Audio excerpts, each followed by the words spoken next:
The War for Mansoul by John Bunyan, as told by Ethel Barrett, copyright 1998, Christian Light Publications Incorporated, Harrisonburg, Virginia.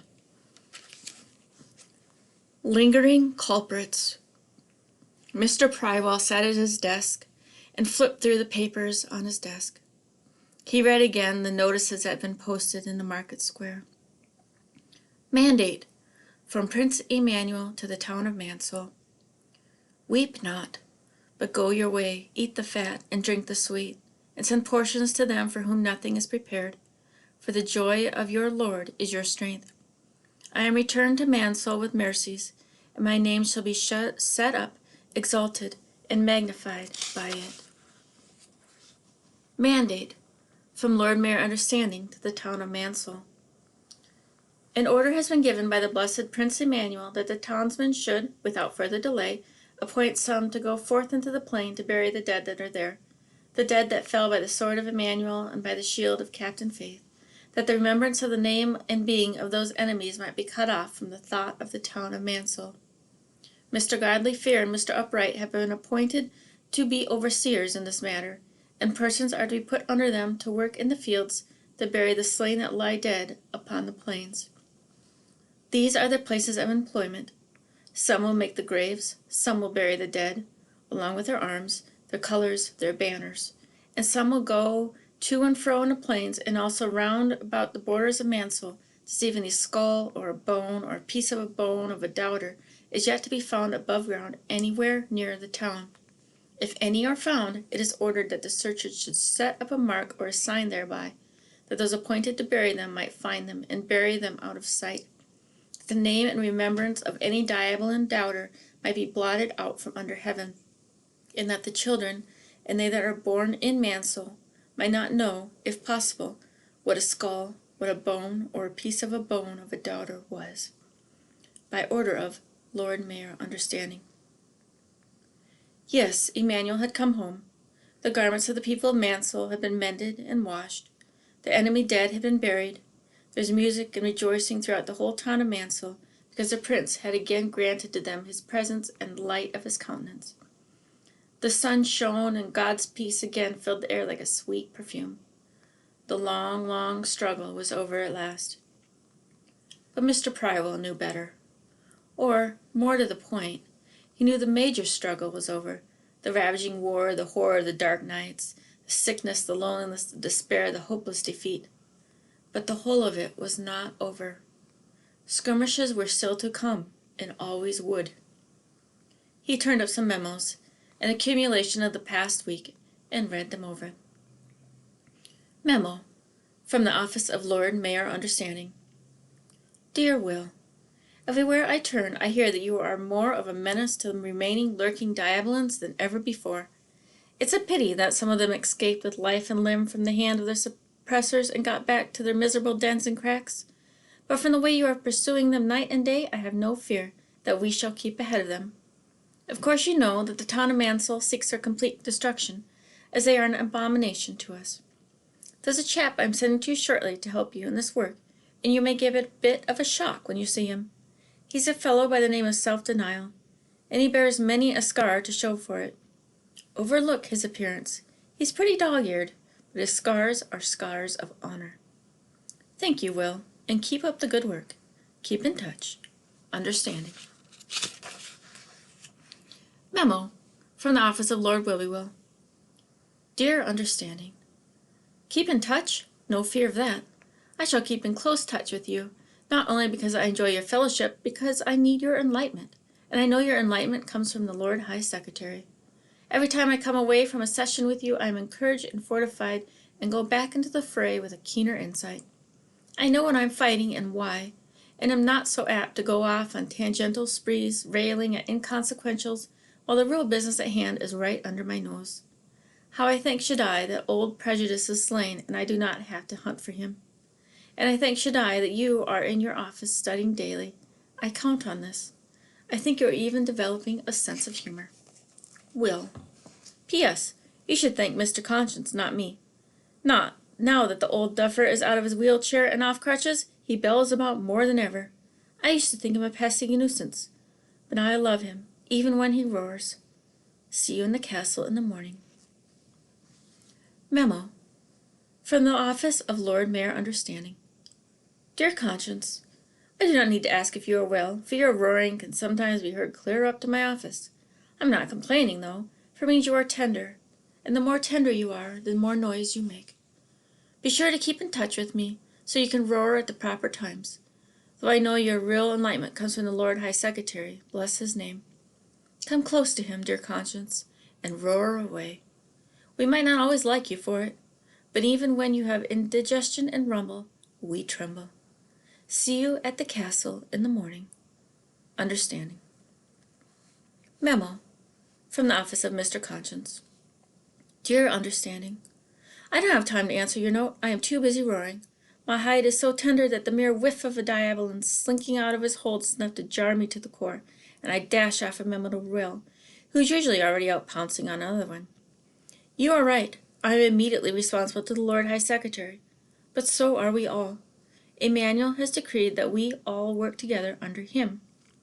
As you know, I am in fine fettle, and in getting about nicely without the wheelchair or even a crutch, and no more sleeping pills.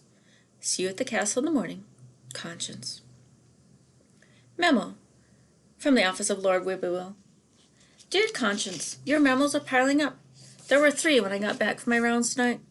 Sometimes I think, should I, that the diamonds are lurking here are unimportant ones. Then I have a session in the castle along with you in understanding, and listen to Prince Emmanuel and the Lord High Secretary, and go away knowing again that there is no harmless diabolin. How I think should die for you are. Keep the memos coming. Will. Memo. From the office of Mr. Conscience. Dear Will, you make me sound like a tyrant. I roar. You jump. Do you want me to stop bothering you? Conscience. Memo. From the office of Lord Willoughby. Dear Conscience, I told you to keep the memos coming. What would we do without you? See you at the castle in the morning. Will. Pyrewell put the memos down and looked out his window, across the town. Yes, the skirmishes would go on, but under conditions of calm determination and joy. It would be a joy tempered with caution and born of the knowledge that Mansoul could never stand without complete dependence upon Emmanuel, born of the admonition, Let him that thinketh he standeth take heed lest he fall, born of wisdom. He glanced back at the papers on his desk. Vigilance, he thought, was the keyword, the never-ending watching, from the highest officials down to the humblest Mansoulian. Vigilance. He picked up a detailed report. Case number 86736A, the case of the doubting diabolins that had just come in that morning. It was from the Mansoul Bureau of Investigation. To a great extent, the warfare now involved the behind-the-scenes activities of this great network of hand-picked secret investigators. He had already read the report, but he read it again to stow it away in his mind before he put it in the files. It had begun one starless night, just outside the ear gate. A figure was crouched there, waiting. Another figure emerged through the shadows, walked past, paused, came back, crouched beside the first. They were silent for a while. Then the first one asked a question, and they began their conversation. Looking for someone? Yes. Who? From Mr. Evil questioning. Who sent you? Diabolus. What is the password? Get him to doubt. All right, follow me. I have 3 others with me. Where are they? Crouched behind the rocks, over there. Tell them to follow you, keeping a few yards behind, understand? I understand. The strange procession began, the 2 figures ahead, the others following, paced well behind. They entered an ear gate, proceeded up the dark streets, ducking into the shadows, running past the streetlights, keeping in the back streets and alleys until they finally came to a lonely house, well back from the road, all in darkness. They went up to the door. There was a stealthy knock and code, 1, 2, 3, 1, by the one that had led them in, and a voice from within. Who's there? Get him to doubt. And the door opened, and disclosed a surprisingly rotund and healthy creature, bland and smiling. He stretched out his arms. And whom have we here? He asked heartily. Doubters, 3 of 'em, said the first creature, and slithered away into the woods. Come in quickly, said the resident, their host. Did anyone see you? Without waiting for an answer, he drew them in and closed the door. "And which daughters are you?" he began, as he beckoned them into the room and went over to light a stubby candle. "Let me have a look at you." "Faith, daughter," said one. "Faith, daughter, well now, I've been waiting and hoping for you." He shushed the others. "No matter who you are, a doubt is a doubt, I always say, and I'm delighted to see you. Are you all from the same town?" "No, we're from different towns," they all began at once, but he interrupted. "No matter, no matter," he chortled happily. "From different places or all the same. I can see at once that at heart you are all town boys. A daughter is a daughter, I always say, and welcome to the town of Mansoul. I can use you, no matter where you're from or who you are. Delighted, delighted. Any little doubt will do. Yes, indeed, any little doubt at all." He busied himself over a stove and stirred a pot that was steaming with foul odors, and finally emerged, triumphant, with 3 bowls of brew. "You need a bit of nourishment," he said, handing them the brew. They fell upon it at once, talking between slurps, telling him who they were and why they'd come, and thanking him all the while for giving them shelter. "I can see you are starved," he said fondly. "We are," they said. "Our paunches are empty. Always. You must speak softly," he hissed. "Always growling for the inhabitants of Mansoul," they went on in whispers. "But, thanks be to Shaddai, the pickings are slim." "Ah, yes," the host said sadly. "The pickings are slim, for Mansoul is on alert. But never fear, I am always on the alert, too." This thought picked him up considerably. He began to beam again. "I have an alias, of course, for the benefit of the town. We do have to be so careful. But my name, as you well know—" There was a loud pounding at the door, and immediately shouts. "Open up, in the name of the king!" They sat stunned for a moment. Then their host rallied. "I'll have to let them in," he said, "but I'll talk us out of it. You get into that closet, and quickly." He ushered them to the closet and pushed them in. "Quick, quick, quick, quick, quick, quick, quick," he whispered, half commanding, half assuring. "Now away with you. Everything's going to be all right. I'll see to that." And he turned and went to the door, lifted the latch, opened it a crack, his countenance beaming with innocent surprise. "Yes, gentlemen," he said to the officers outside. Their leader came right to the point. "You are under arrest. You are Mr. Evil Questioning. There must be some mistake. My name is Mr. Honest Inquiry." He tried to exert his weight against the door, but they pushed it open and entered, filling the room with their formidable presence, their glances darting about. He tried again. "I simply inquire into the word of Shaddai and Emmanuel. You rob Shaddai of his glory. You rob Emmanuel of the sufficiency of his undertaking. You despise the work of the Lord High Secretary. And as long as you smuggle in doubters, you rob Mansoul of its strength, and you keep it from appropriating all the promises of Shaddai.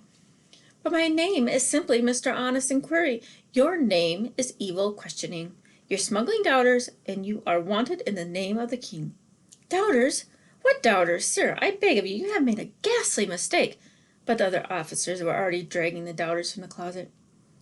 Mr. Evil Questioning turned to his captor. "And who might you be, my good man?" "Diligence of the Death Squad. Inspector Diligence to you, serving under the authority of Lord Wilbywill."